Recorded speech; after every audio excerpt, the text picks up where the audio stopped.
Assalamualaikum warahmatullahi wabarakatuh. Waalaikumsalam warahmatullahi wabarakatuh. Selamat datang di Dimensi Anak episode ke-6.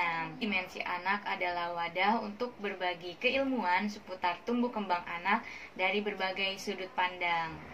Nah, pada kesempatan kali ini, Dimensi Anak mengangkat tema seputar peran keluarga untuk anak berkebutuhan khusus. Di sini sudah ada bersama saya Ibu Yesika Nurmasari, MPD.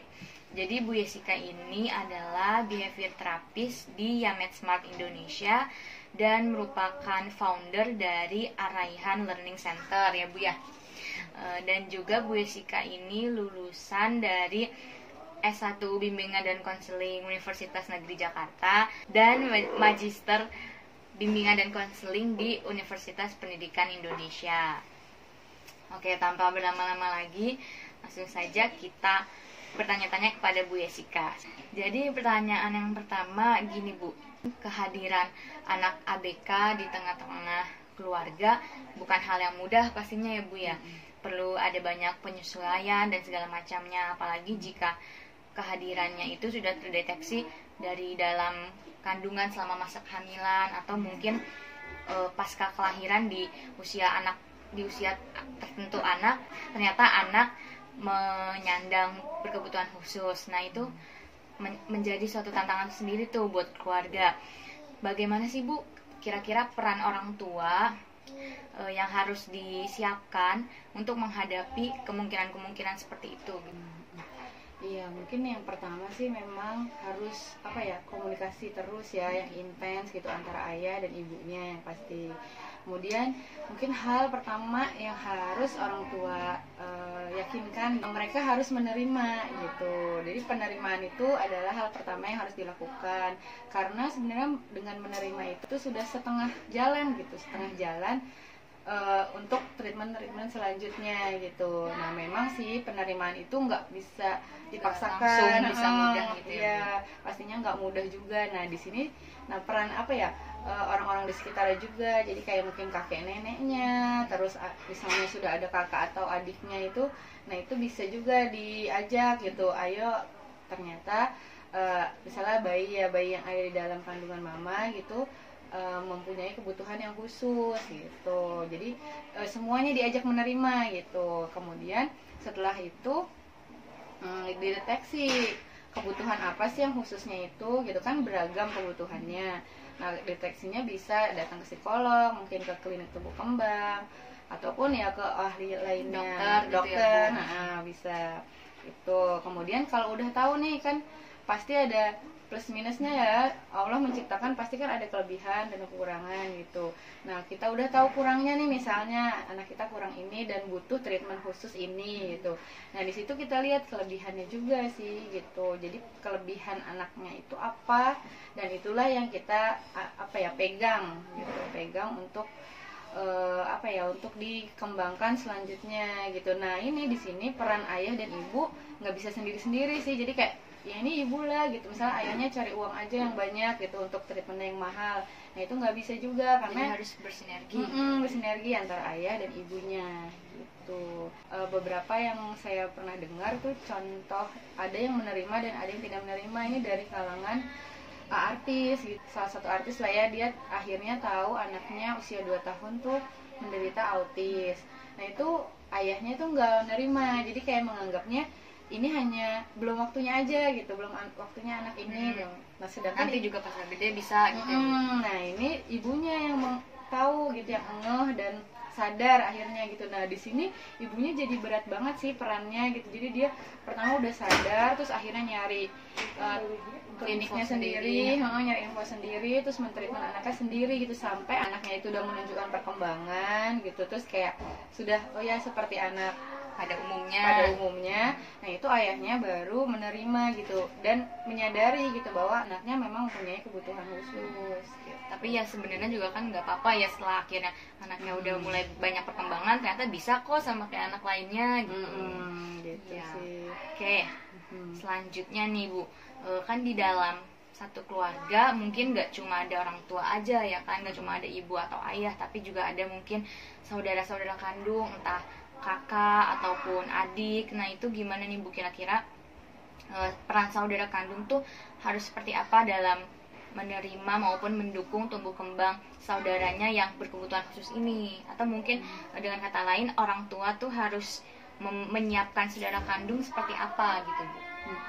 Mungkin saya akan ambil contoh dari yang di klinik dulu kali ya.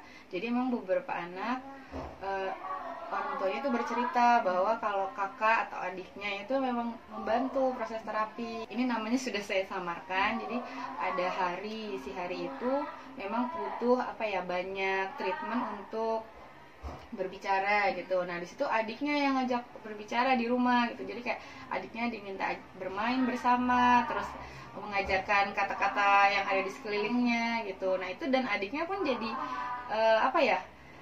jadi berkembangnya juga jadi lebih baik gitu, dan kakaknya juga jadi semangat gitu.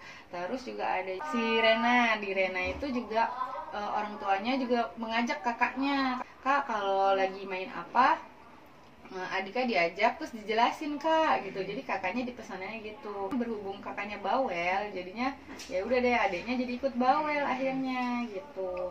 Nah gitu sih, mungkin pertama kali orang tua harus memberikan contoh pastinya. Si kakak, mungkin kan kakak atau adik ini masih usianya nggak jauh beda sama anak berkebutuhan khusus. Nah itu melihat dari contoh orang tuanya dulu. Kemudian anaknya itu menirukan, kakak dan adiknya juga menirukan apa yang dilakukan orang tua gitu sih. Jadi pasti harus mencontohkan, baru mereka bisa diajak gitu. Jadi berarti awalnya itu memang orang tuanya sendiri yang harus mau mulai berubah gitu ya, mau lebih perhatian, mau lebih menunjukkan kesediaan untuk mendidik anaknya yang berkebutuhan khusus ini. Maka nanti mungkin saudara-saudara kandungnya yang lain pun melihat kalau perjuangan orang tuanya ini juga berat loh, maksudnya harus didukung, dibantu gitu. Jadi nanti mungkin anak akan tergerak sendiri daripada cuma disuruh-suruh doang gitu ya Bu. Iya sih, karena berasa sih Bu nih, misalnya di klinik kan ada anak yang dukungan di rumahnya penuh, itu sangat-sangat cepat gitu perkembangannya dibanding yang hanya di tempat terapi saja. Jadi minim perhatian di keluarganya gitu ya Bu. Jadi kan berasa gitu, berasa perubahan sikapnya anak-anaknya juga gitu. Berarti memang harus seimbang juga ya dengan treatment di rumah, itu harus diberikan juga, semua keluarga saling bersinergi satu sama lain. Oke nih, mungkin ini udah menjelang pertanyaan yang terakhir. Di sini kan kita tahu ya Bu, kalau misalnya anak berkebutuhan khusus itu keperluannya jadi serba ekstra.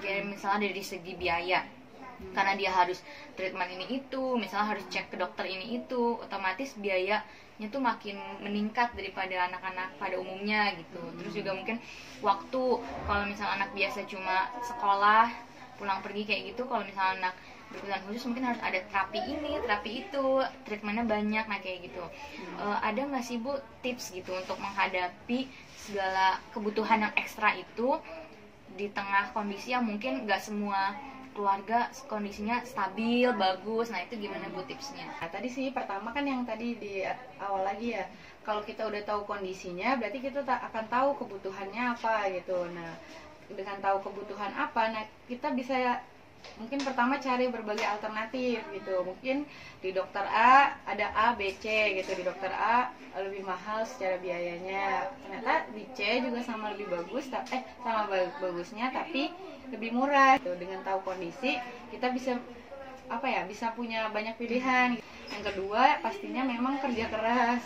Itu kerja keras dari orang tuanya dan mungkin orang di sekelilingnya, mungkin entah kakek neneknya gitu, untuk mendukung. Kerja keras itu di berbagai keadaan, tapi sebenarnya bisa disiasati juga gitu, kerja keras dan kerja cerdas pastinya. Nah cerdasnya ini dengan cara kreativitas. Sebenarnya kreatifnya itu misalnya butuh alat yang memang harus beli dengan ahlinya, misalnya untuk alat dengar atau kacamata khusus. Nah itu memang berarti itu yang diutamakan dulu, uangnya alokasinya ke sana gitu. Tapi misalnya alat bantu belajarnya bisa disiasati, daripada beli flashcard yang mahal gitu, bikin sendiri ngeprint. Nah itu salah satunya. Terus kayak media belajarnya kan sebenarnya bisa sederhana. Nah itu bisa disiasati. Jadi kayak alokasi uang yang besar itu untuk yang memang wajib dipunyai, sedangkan peralatan mendukungnya bisa disiasati dengan yang lebih murah gitu. Jadi dua-duanya bisa dapat, tujuannya kan untuk perkembangan yang lebih optimal ya. Itu bisa dapat, tapi ya itu salah satunya harus ada yang dikalahkan. Mungkin kualitasnya tidak sebaik flashcard yang kita beli, tapi tujuannya kan fungsinya tetap sama gitu ya. Fungsinya sama. Ada sih satu buku yang bagus banget mencontohkan ini. Judulnya Bella, yang dari karya Munif Chatib itu. Memang mencontohkan banget, jadi kerjasama kedua orang tuanya, kemudian bagaimana mensiasati barang-barang yang harus dibeli oleh si Bella yang mengalami kebutuhan khusus gitu. Nah di situ dia memang orang tuanya sih ya ekstra gitu, istilahnya nggak ada kata capeknya. Abis pulang kerja gitu kan, harus bikin sesuatu untuk anaknya, terus harus ekstra waktunya menemenin sampai anaknya sampai tidur gitu, karena terlalu semangat belajar gitu justru anaknya, karena seneng sih orang tuanya semangat juga, ternyata menular ke anaknya gitu. Jadi kayak kalau orang tuanya semangat untuk menyiapkan, juga pasti anaknya nanti ikut semangat ya Bu. Jadi ngelihat antusias orang tua ternyata itu berpengaruh kepada psikis dan psikologinya anak gitu ya. Oh iya juga kan, misal kayak pandemi kemarin sih kan ya, nggak, tempat terapi pun tutup semua gitu. Nah itu sebenarnya setiap terapi sih diberikan home program gitu, untuk apa sih yang mungkin bisa dilakukan di rumah dengan alat yang ada di rumah gitu. Nah itu bisa dikonsultasiin ke terapisnya dan bisa dilakukan dan disiasati di rumah gitu. Ya, jadi selama pandemi ini kan juga pasti kerasa banget keuangan keluarga drop, jadi bisa disiasati kayak gitu, sering komunikasi sama terapis atau gurunya, minta tanya home programnya kayak gimana, terus diterapin di rumah bersama-sama sama keluarga gitu. Jadi tadi selain kerja keras juga harus kerja cerdas gitu, supaya anak tetap berkembang meski di situasi yang mungkin kurang baik gitu ya Bu. Sekarang kita udah berada di ujung pembahasan nih. Sebelum ditutup, mungkin ada pesan atau kesimpulan yang ingin Bu Yesika sampaikan? Orang tua yang mempunyai anak kebutuhan khusus itu pastinya sudah melakukan beragam cara untuk perkembangan anaknya yang optimal. Saya pernah dengar sih satu cerita dari orang tua bahwa mungkin anak yang berkebutuhan khusus itu yang pertama kali masuk surga nanti di keluarga, dan dia bisa menarik keluarganya lainnya gitu untuk bisa dia sama-sama masuk ke surga, dibantu sama dia. Sebenarnya kita bisa rubah sih kata beban mungkin ya menjadi anugerah gitu. Jadi mempunyai anak berkebutuhan khusus itu bukanlah sebuah beban, tapi sebuah anugerah yang Allah titipkan gitu di dunia untuk kebaikan kita di akhirat nanti. Jadi kita tuh lebih harus merubah mindset gitu. Kalau dianggap beban terus-terusan ya pasti akan capek, keluarga juga jadinya mungkin kurang harmonis. Tapi harus selalu tanamkan bahwa anak berkebutuhan khusus yang dimiliki itu akan menjadi penolong nanti di akhirat. Setiap anak itu unik dan berbeda gitu. Nah, jadi sebenarnya nggak ada bedanya anak berkebutuhan khusus maupun anak pada umumnya. Ya betul. Jadi kita yang begini aja punya kebutuhan khusus pasti ya Bu Yesika, cuma mungkin nggak tampak gitu. Iya. Oke, terima kasih Bu Yesika untuk waktunya. Semoga apa yang sudah disampaikan oleh Bu Yesika bisa bermanfaat buat teman-teman sekalian yang punya saudara atau anak berkebutuhan khusus. Semoga masih tetap semangat sampai anak memiliki perkembangan yang melesat, yang lebih baik lagi. Jangan lupa untuk follow IG-nya Dimensi Anak, di like juga video-videonya, subscribe YouTube channelnya Dimensi Anak, tonton videonya juga, dan Dimensi Anak sudah bisa didengarkan di Spotify. Jadi buat kamu yang mau dengerin Dimensi Anak bisa langsung meluncur ke Spotify. Oke, sampai jumpa di pembahasan Dimensi Anak berikutnya. Dah.